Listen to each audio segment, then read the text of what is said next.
Dedechana natin. Nicknames, cleaning schedule 2024. This is personalized and customized by me, myself, and I. So, ibig sabihin, itong schedule na to ay akma sa akin. But that was last 2021, 2022, and 2023. Pero ngayon 2024, baka may mabago tayo. Pero for sure, hindi muna natin agad lahat or mostly babaguhin. Kasi iba naman na yung schedule ko from last year to this year. So every day, we have every day, make bed, wash the dishes, take out the garbage, and we will have the 10-minute tidying. Kahit saang lupalop ito ng inyong bahay. Water the plants para sa mga plantito at plantita at Bible reading para naman sa meditation natin sa umaga. Para naman bago natin harapin ang kahit anumang conflict sa ating buhay, we can manage and handle it gracefully and with understanding. Next is yung weekly. Sweep and mop the floor, have a meal plan, grocery together with your mom or with anyone, overall decluttering, burin niya natin. Sige, overall decluttering, kahit saang lupalop yan ang bahay. Weekly planning para sa next following weeks, alam mo na ang gagawin. And oiling wooden tools, meron kaming wooden tools, utensils, or yung mga panandok na kahoy, at kung meron kayo, chopping board, pwede niyong gamitan or lagyan overnight yung ibababad sa mantika, good food oil, or basta odorless na oil na hindi gamit ha. Next is organized cooking ingredients or your pantry na lang para mas madali. Sabayin lang natin to. Let's make it clean. And yung laundry, ilagay natin. Kasi every Wednesday ang schedule ko for my laundry. Yes, akin lang yun. May schedule kami. So Monday is kitchen and dining area. Wipe the sink, the countertops, and the table. Wipe the stove top and wash the gaskets. Yun yung pinagpapatungan ng kawali. And clear off the counter. Please be reminded na ang ating counter ay hindi storage area, kundi space natin para sa pagluluto at paghuhugas. Pero kung gusto niyo naman, kayo bahala. But if you want a neat and clean space, physical appearance with minimalism touch, of course, dapat hindi naman talaga lalagyan ng kung ano-anong gamit. Kung merong mga equipment, itago niyo yan sa kitchen cabinet niyo.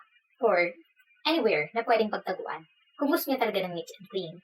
Bi-weekly, wipe the fridge, utensil cabinet, kitchen cabinet yan, pero utensil cabinet kasi iba pa yung, just to, for me to be, for easy identification lang ng mga cabinet ko. Ano yung utensil, ano yung wipe ko, ganun. Throw out leftovers. So, hintayin ko pa ba na mabulok yun sa ref? So, hindi na. Ilagay ko siya sa take out garbage. Every day. Straighten cabinet, kitchen cabinet. Edit ko lang to. And then monthly. Meron tayong monthly, which is clean or dust ceiling and the fan. Clean under counter, word ko lang yan. Under counter, syempre hindi lang yung top, kundi pati yung ilalim. Bleach stain kitchen utensils. Pwede kang gumamit ng baking soda and lemon, but as for me, tulad ng nakagawian naming pamilya, bleaching talaga siya. And hindi mo naman agad gagamitin kasi may amoy pa at may kung anong chemicals pa yun doon. Of course, kailangan linis na linis ka rin. Deep clean sink, lagyan mo ng baking soda, lagyan mo ng vinegar for chemical reactions, buhusan mo ng mainit na tubig so that matunaw lahat ng dapat matunaw such as oil doon sa plum at hindi magpara. Wash garbage cans. Of course, kahit naman garbage cans yan, ay dapat maglinis pa rin para hindi na mamaho. Deep clean the refrigerator, inside na ang sinasabi niyan. Next is Tuesday, living room. Straighten the cabinet and the shelf or the divider. Gather the toys of your children or pamangkin. Pero for me, wala naman sila muna dito. So, yan. Alisin ko muna. Clean mirror, wipe the mirror, picture frame and the window, dust the tabletops and wipe the, isang verb lang tayo. Dust electronic devices. Bi-weekly, wala. Monthly, change the curtains, wash the chairs such as monoblocks, and wipe sofa or change sofa sheets. So Wednesday natin bathroom, scrub the sink and the faucet, scrub the toilet bowl, scrub the floor tiles, wash the rugs, brush the pails, wipe down the washer pot down. Parang American, ano kasi ito eh, nakuha ko to sa American. Diba mga Amerikano mahilig sa dishwashing machine. Yan, meron sila doon. Pero tayo, mano-mano para sa mga Asian countries. And alisin natin yan. Hindi ko pa kasi masyadong naintindihan siguro noon yun. That was 2021. So, ayan, organized chemical cleaning materials such as baking soda, bleaching stuff ko, mga ganon. So, ayun. Bi-weekly or weekly, kaya ako ini-edit siya. Table towels and apron. Laundry, table towels, and apron. Ano natin?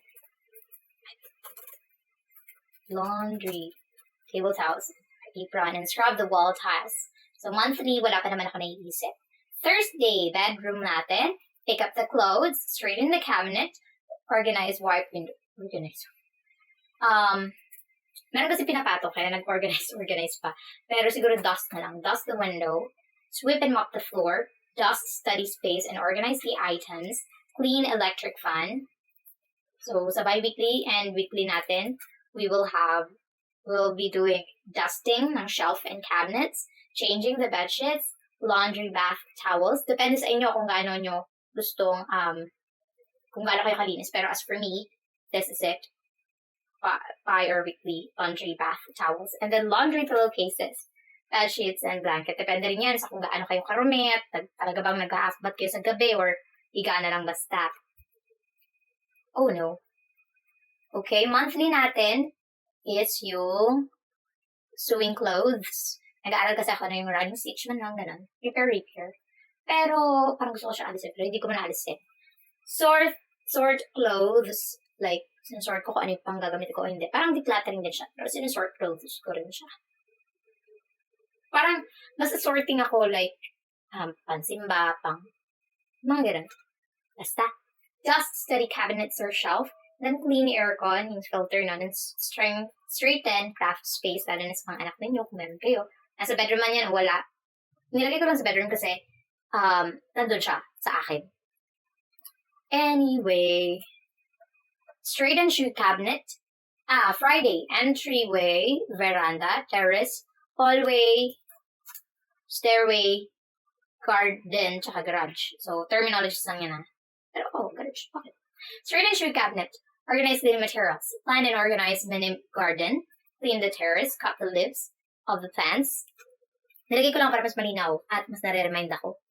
Organize items, such kung ano-anong items ng mga kuya ko. And sweep and mop the floor with oil spills. So, dahil automatic siya. Ayun. Dust furniture. Nilagay ko na lang furniture para mas lang mas paganda. Pero, ano lang talaga to, yung paso, the dusting. Ay, parang hindi mo kang laging marumi. Bi-weekly or pag lang naman, pag maglilinis lang ako. Organize garbage bags and organize or clean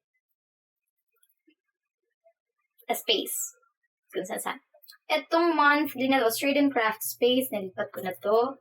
And then, ililipat ko to sa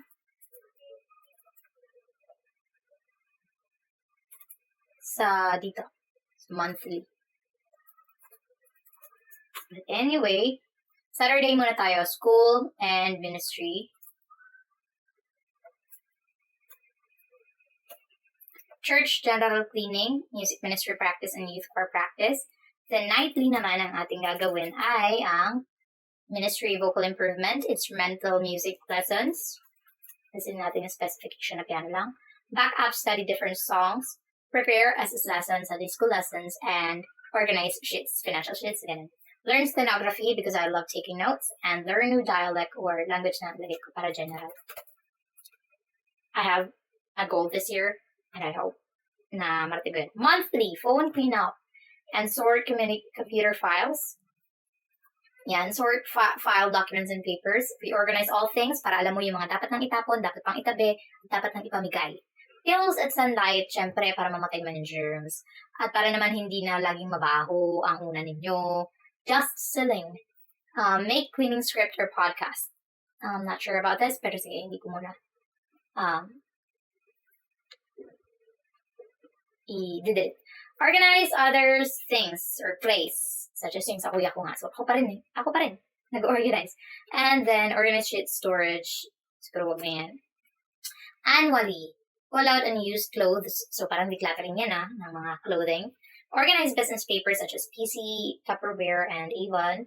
Dust house sitting, general na yan. And dust doors or door frames. Gusto ko sana i-monthly to kaso hindi talaga kakayanin ng aking oras. So, ayan. Yun lang yun. I hope you enjoyed, learned something, at alam ko namang hindi talaga natin magagawa ito. Hindi ko naman talaga ito laging nagagamit. Na-print ko yan, and nagamit ko naman talaga, pero hindi parati. At nagkakaroon ako ng resetting, na kumbaga, tinatamad na ako, so magkakaroon ulit ako, manonood ulit ako ng mga videos para ma-motivate ako, at maaaring hindi ko na ito magamit. But, sa kabuuan, kapag na-lost track na naman ako sa cleaning journey ko, ayan, aanin ko lang siya, babalik-balikan ko lang siya. So, I hope you learn, and see you next time. Nicknames Cleaning Schedule 2024. Bye everyone, I hope you enjoyed the video.